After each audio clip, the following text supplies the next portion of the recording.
মুসলমান বাবাজি ভাই আর একটা কথা বলে যাই,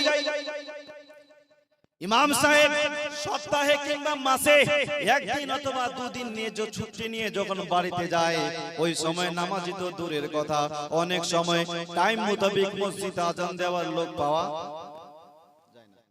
জোহরের সময় চলে যায়, মসজিদে আজান হয় না। আসরের সময় চলে যায়, মসজিদে আজান হয় না।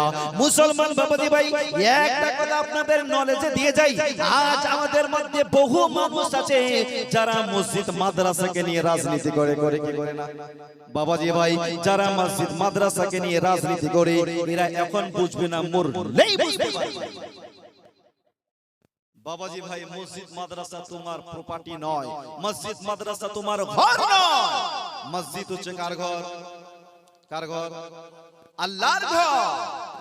এই মসজিদকে নিয়ে যারা রাজনীতি করবে, রাজনীতি দুনিয়াতেও শাস্তি পাবে, আখিরাতেও শাস্তি পাবে।